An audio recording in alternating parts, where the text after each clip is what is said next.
Hey everyone, this is Luminous coming at you with a pro Dota commentary, and when I say pro Dota commentary, this is not really it, because if you look at the mode, it is going to be ARSP, and you'd be like, what the hell, right? But look at the players.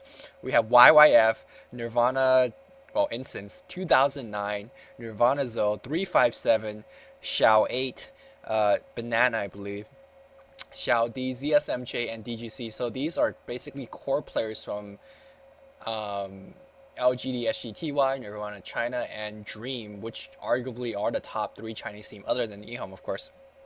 And this is a charity match, so all these Dota players are having a fun time playing a kind of a fun game, doing an AR. And I'll go over the heroes and the players in just a bit, but I have to give a shout out to Uranu, which is our webmaster, before doing so. Look at this sexy Balnor in mid lane, right? You see the HP bar is this is mana bar, and I know I'm gonna get like 20 emails saying, "Oh, how the hell you get that mana bar?" Well, Google it yourself. Shit, I ain't your search engine, and so you Google it, you find it out yourself, and don't send me any. Okay, anyways, let's go over some of the players and the heroes. We have 2009. You remember that guy that used to run LGD.sGty, right? That's right, 2009 on the Quap on the bot lane. We are gonna see YYF on the Ogre Magi. Let's see, Tiny is gonna play by Nirvana Zo. 357 on the Balnar, and Instance on the Treant. Meanwhile, we do see DGC CK, 2000 or no, ZSMJ's PA, Bananas, Syllabare, Xiao 8's, Pugna, and on the bot lane we do see Xiao D's Luna Moonfang. So I can't even guess on who got the better heroes, but if I have to like make a prediction, I gotta say Scourge.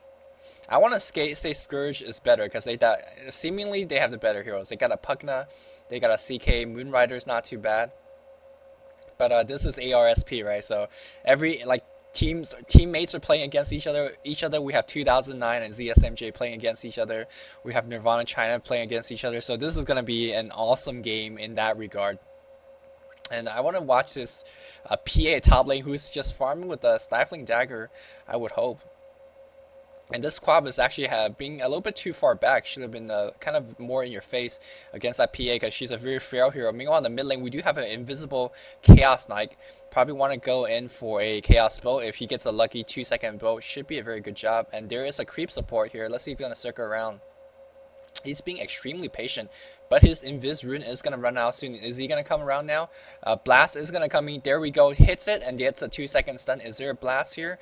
Oh, man. CK is going to get the first one. No, not CK. We do see Xiao A gets the first one. I was going to say CK does have probably the highest movement speed in the game. No, Luna does now. Luna got like 335 or something. CK's 325. So we do see DGC just playing this so like we could almost see that even though these players are playing randomly and different heroes, they're playing very similar to their role, right? DGC is the support player on Nirvana China. And you can see that despite having a Chaos Knight, which is more of a, I guess he's still a very roaming ganker, but he does have some late game potential. But you can see that he's still like wound whoring and ganking. He is going to find himself a double damage rune and it's going to visit back mid. Notice how there's no wards down either. This is a very hilarious game because really who the hell bothers in wards in the ARSP game, right? These guys are just going to have fun. Let's see, this is going to be a reality shift. I should have cast that reality shift first, so it did not matter at all. Another 2-second from DGC and reality rift to finish. I gotta say, these mana bars are gonna make things a lot easier in terms of keeping track of do they have enough mana to cast spells and whatnot. It's almost as if casting another game without HP bar on, right? You guys, I remember I casted like a couple games before without HP bar on, and you guys are like bitching. But anyways, looking at the bot lane, we do have 2 melee heroes on the Sentinel. Against a long lane solo Luna. Luna's gonna do okay since he's range. It looks like Zo drew tower aggro by accident clicking the Luna and he might die. Wow, 42 HP. He was lucky that Moonrider didn't go for kind of a moonbeam on his ass, or he might have been died. Looks like we're gonna have more diving action in mid lane. This Night Stalker is just having such a bad game. I don't even know what they're saying in Chinese right now, or they're typing out the English, but I have no time to translate. Meanwhile, looking at top lane, we do have a Treant and Quab. What are like these lanes are just so odd, and the synergy on both teams is just like so wrong. But this is what you expect, right? Some of the most like dumb synergy we have is like, well, if Night Stalker uses I mean, if Luna uses ultimate on Scourge, Night Stalker is gonna get 10 seconds of night, so he will go like on a rampage during Luna's ultimate. It's gonna be a hilarious scene when Luna ultimates and Night Stalker just runs out. I think that would be hilarious.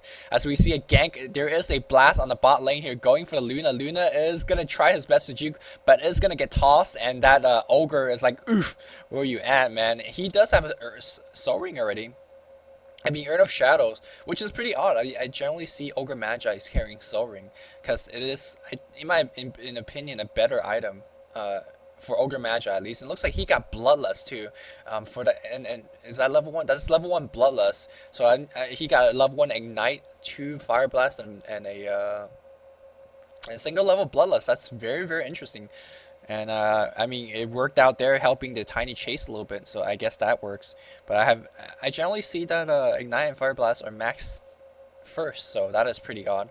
And I mean, these are Chinese players, but since this is an ARSP game, I think this is going to be an extremely fun game. We are already seeing very unorthodox play, and a very fun play as well. Meanwhile, looking at the top lane here, we are going to see that Quab at 17-1 and the Treant at 8-1 against CSMJ at 13-4. So he's terribly losing the lane, but that is to be expected here. He actually has a Ring of Basilius, and that is going to help out his mana regeneration to help his Stifling Daggers for farming. He's just basically farming with only Stifling Dagger, and it's really hard to farm against Treant and Quab, which one has high base damage and the other has a great attack animation, so that's not going to work. Meanwhile, in the mid lane, right, Pugna's like, dude, I got this game all in control, and he's like all over this Night Stalker. I keep calling him Shadow Fiend. I don't know why, but I don't know what Xiao 8 is doing.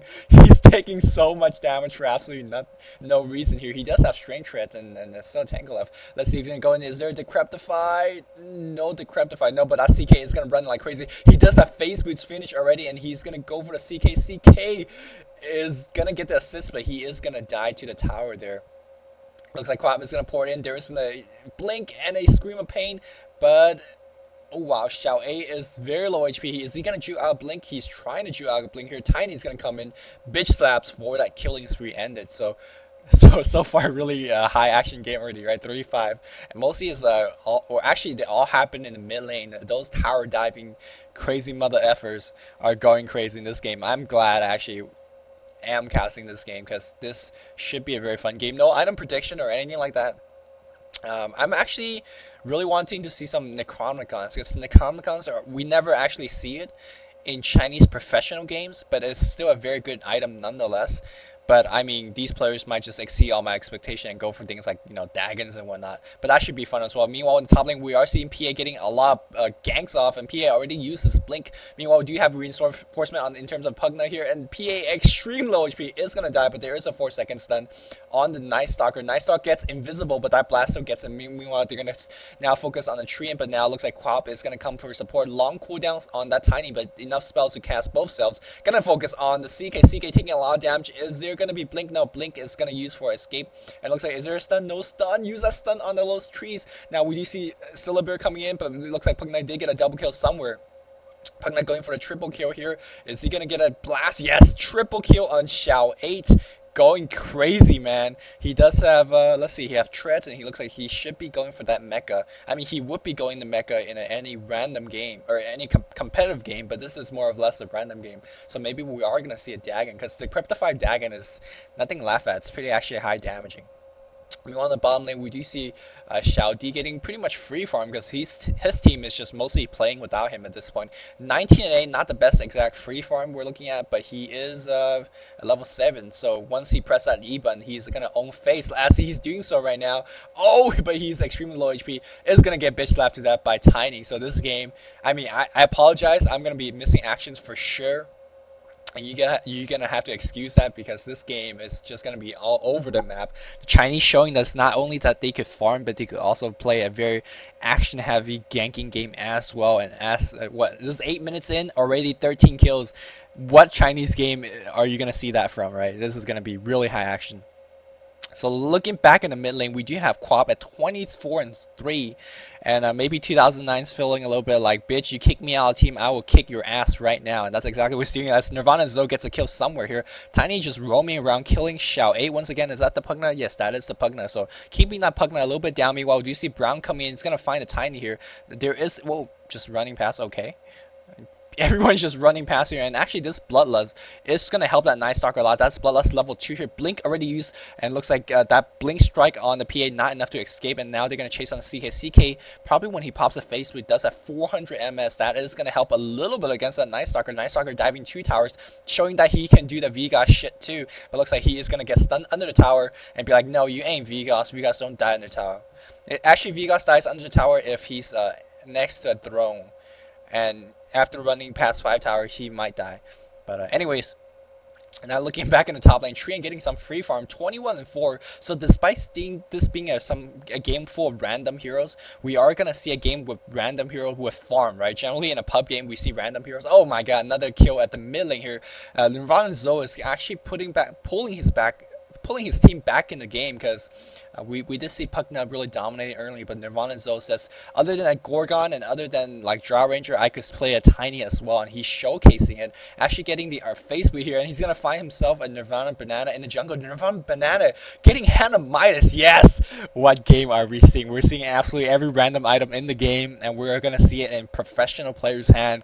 This is already very exciting here. 2 roaming in the top lane. Treant is already level 6, so there is that Overgrowth. Let's see if he's going to be casting it. There is an Overgrowth. They should focus on the Pugna here. Well, they could just focus on both player, right?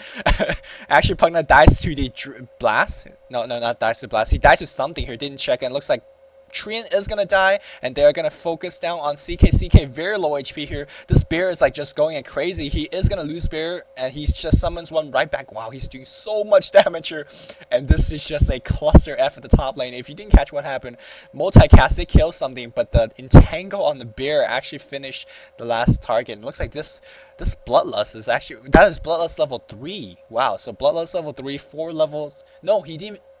What the hell? So that is 4 Fire Blast, a single level of OT, multicast, and no Ignite. So I'm okay. So skipping Ignite altogether. Very interesting build. Maybe this actually will show some pub players how to play Ogre Magi. But I cannot seem to catch a moment of peace here, because there's just action throughout the map. And I have to really pay attention to the mini-map here. Checking a little bit of item progression here. Very smart item choice by the Pugna, picking up the point booster first and realizing that he is going to need HP against Balinar. It looks like Balinar is going to port top, and he's going to focus on Moonrider. Moonrider is, well, that Moonrider is so dead at this point. Well, oh, come on, there is an urn on him, and bam, getting the last here. 357, doing pretty well. And look at how strong Night Stalker is, right? Only a bottle and boots of speed, and he's just killing face. But, well, granted, there is a Ogre Magi bloodlusting him, and that is helping out a lot. Meanwhile, in the mid lane, there is another chase. PA just getting chased to the ends of the earth here. He is trying to do whatever he can to juke. I'm pretty sure his Blink Strike is already on cooldown now. What is he doing? He's going to focus on Treant. He's trying his best to run out. I didn't even see how PA died. PA just died to tower. Now, probably that CK just stunned her on the tower. And now they're going to chase a Tiny. Tiny already have that armor. He's +8 armor at this point. Now he is going to get live scot-free. So I need to drink some water right now, man. So normally I drink water maybe 30 minutes into this game, but or normally when I cast, I drink water 30 minutes into the game, but this game, I just can't, man. So meanwhile, looking at the top lane here, we are going to see some creep pools here. CK actually, I mean, despite him basically roaming, I haven't seen him in the lane at all, right? But he's level 8, so that's showing how successful DGC is at ganking. As the mid lane here, we do see Tiny actually very low HP. I think he is going to die here. Yeah, dies to Xiao D, feeding his mega kill streak. You know what this game reminds me of? This reminds me of European play, right?